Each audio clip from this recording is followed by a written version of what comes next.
Beauty parlour वाली बहू। हर सास को लगता है कि उसकी बहू ऐसी हो कि गली की कोई भी बहू वैसी ना हो। हनुमान गली में रहने वाली मालती भी ठीक ऐसा ही सोचती थी। उसको इतनी खूबसूरत बहू चाहिए थी कि आसपास की पड़ोसी सहेलियों को जलन हो। मालती का लड़का रमेश भी लाखों में एक था, इसलिए खूबसूरत बहू पाना तो मानो मालती का हक था। और हुआ भी वैसे ही। रमेश के लिए एक बेहद खूबसूरत लड़की का रिश्ता आया। नाम था सपना। मालती ने बिना कुछ सोचे समझे सपना को फाइनल कर लिया और सपना मालती की बहू बनकर आ गई।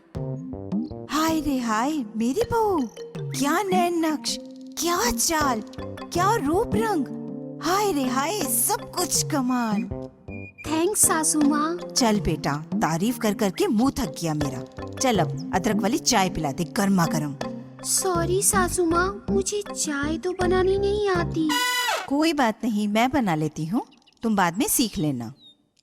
बहू को ना खाना बनाना आता था और ना ही घर संभालना। बहू के आने के बाद भी सब कुछ मालती को ही संभालना पड़ता था। बहू घर के सारे काम सीख जाए फिर तो आराम ही आराम है। फिर मालती बहू को रोटी बेलना, बर्तन मांजना, ऐसे सारे काम सिखाती रही और थोड़े ही दिनों में बहू थोड़ा थोड़ा सीख भी गई। एक दिन बहू रोटी का आटा बना रही थी, तभी मालती की सहेली निर्मला आई। बेटा, सास कहाँ है तेरी? वो ऊपर कपड़े सुखा रही है। अच्छा, लेकिन बेटा तू काम क्यों कर रही है? घर के काम तो बहू को ही करने होते हैं, है ना? ये सुनकर निर्मला हंसने लगी। ये किसने कहा तुम्हें? तेरी सास ने। अरे बेटा, तुम्हारी जगह कोई और होता तो बात और थी, लेकिन तुम्हारी बात अलग है। तुम हनुमान गली की सबसे खूबसूरत बहू हो। तुम्हें तो साज श्रृंगार करके अपना और रमेश का मन बहलाना चाहिए। ईश्वर ने इतना सौंदर्य दिया है तुम्हें, क्या वो आटे रोटी के बीज पिसने के लिए? निर्मला की बात सुनकर सपना सोच में पड़ गई। बात तो बिल्कुल ठीक कही आपने। उस पल के बाद से सपना ने काम करना ही बंद कर दिया। बहू, बहू, खाना बनाना है। सासू माँ, आप बना लीजिए। बहू, अरे बहू, कपड़े धोने हैं। आप धो दीजिए। इस प्रकार सपना ने सारे कामों से हाथ निकाल लिया और वो बस आराम करने लगी। मालती गुस्सा हो गई। उसने रमेश से सपना की शिकायत की। जोरदार झगड़ा हुआ। रमेश बेचारा परेशान हो गया। सपना, तुम चाहती क्या हो?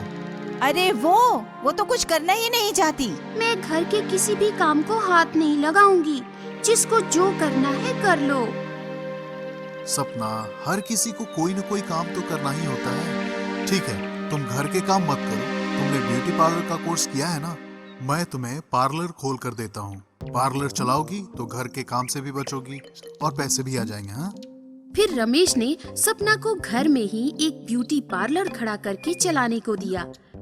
सपना पार्लर चलाने लगी और साथ ही साथ अपनी सास पर भी धौंस जमाने लगी।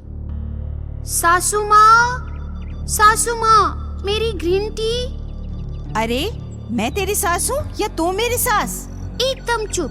मैं यहाँ दिन भर खड़ी खड़ी मेहनत करती हूँ, पैसे कमाती हूँ। जाओ मेरे लिए ग्रीन टी लेकर आओ। बेचारी मालती क्या करती, वो चुपचाप सपना के लिए ग्रीन टी लेकर आई। इतना ही नहीं, धीरे धीरे सपना का पार्लर फेमस हो गया। सपना के पार्लर में अब बहुत सारे वीआईपी महिलाएं भी आने लगी। उनकी खातिरदारी करने का काम भी सपना ने मालती को सौंपा। सासू माँ, मैडम के लिए चाय समोसा लेकर आओ। मालती चुपचाप चाय समोसा लेकर गई। इस प्रकार सपना सुबह शाम पार्लर संभालने लगी और मालती सुबह से लेकर रात तक घर के सारे काम करने लगी। दिन भर काम करके मालती की तो कमर काम ही नहीं कर रही थी। हे भगवान, कहाँ फंस गई मैं। सोचा था बहू आएगी तो आराम ही आराम होगा, लेकिन यहाँ तो बिल्कुल उल्टा हो रहा है। बहुत हो चुका, अब मैं यह जुल्म नहीं सह सकती। फिर क्या, मालती ने रमेश को अपनी पीड़ा सुनाई तो रमेश ने बोला, अरे माँ, इसमें सपना की क्या गलती है? वो पार्लर संभाले या घर, आप ही बताओ। तो बेटा मेरी भी क्या गलती है? तुम्हें जन्म दिया ये गलती है, पाल पोस कर बड़ा किया ये गलती है, तुम्हारी शादी करवाई ये गलती है। बताओ मेरी क्या गलती है? क्यों झेल रही हूँ मैं ये दुख दर्द? माँ, आप तो सीरियस हो गई। मेरा वो मतलब नहीं था। डोंट वरी, मैं आपके लिए एक नौकरानी का बंदोबस्त करता हूँ, फिर तो टेंशन ही खत्म। फिर दूसरे दिन से मालती के लिए एक नौकरानी घर आई। चमेली नाम था उसका। चमेली घर के सारे काम करने लगी तो मालती को थोड़ा आराम नसीब होने लगा। लेकिन जैसे ही सपना ने देखा कि चमेली काम कर रही है और मालती आराम कर रही है, उसे जलन होने लगी। बाप रे बाप, मैं दिन भर पार्लर में खड़ी खड़ी हड्डियां मरोड़ती हूँ, मेरी मदद करने वहाँ कोई नहीं और सासू माँ के लिए नौकरानी। सपना ने किसी बहाने चमेली को पार्लर बुलाया और फिर वो उसे पार्लर के काम बताने लगी। चमेली, फर्श पर बाल बिखरे हैं, झाड़ू लगाओ। दीदी, सिर्फ झाड़ू ही नहीं, मुझे तो मेहंदी भी लगानी आती है। क्या बात कर रही हो? मैंने शादी का एक बड़ा कॉन्ट्रैक्ट लिया है, मिलकर मेहंदी लगाएंगे। इस प्रकार सपना ने धीरे धीरे चमेली को पार्लर के सारे काम सिखाए और देखते ही देखते चमेली पार्लर के काम में परफेक्ट हो गई। फिर चमेली पार्लर के काम करने लगी। सपना पार्लर में आराम से बैठकर चमेली को ऑर्डर्स देने लगी और इधर घर में सारे कामों की जिम्मेदारी फिर से मालती पर आ गई। सासू माँ, चमेली और मेरे लिए चाय लेकर आओ। मेरी नौकरानी तो तू खा गई, अब इस नौकरानी के लिए भी मैं चाय लेकर आऊं? चमेली अब नौकरानी नहीं, कलाकार है। कलाकार की इज्जत करना सीखो। ये सुनकर मालती ने अपना माथा पीट लिया। मालती फिर से घर के कामों में उलझ गई और सपना चमेली के साथ मजे से पार्लर चलाती रही। एक दिन मालती किचन में काम कर रही थी, तभी उसकी सहेली निर्मला आई। बहू साज श्रृंगार करे और सास घर के काम। राम राम। क्या करूं, सारी गलती मेरी है। खूबसूरत बहू चाहिए थी ना, उसने मेरी पूरी जिंदगी ही बदसूरत कर दी। अब समझी, सिर्फ रंग रूप ही नहीं देखना चाहिए, बहू हो या फिर कोई भी इंसान, उसके गुण भी देखने चाहिए। नहीं तो फिर बहू बन जाती है पार्लर वाली और सास बन जाती है घर वाली, बिल्कुल मेरी तरह।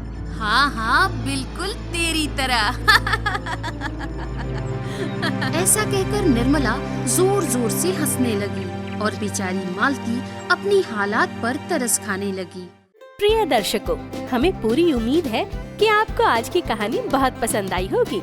ऐसी कहानियाँ देखने के लिए हमारे चैनल को सब्सक्राइब करें और बेल आइकन का बटन जरूर दबाएं। और हाँ, वीडियो को ज्यादा से ज्यादा शेयर करें और लाइक करना न भूलें। धन्यवाद।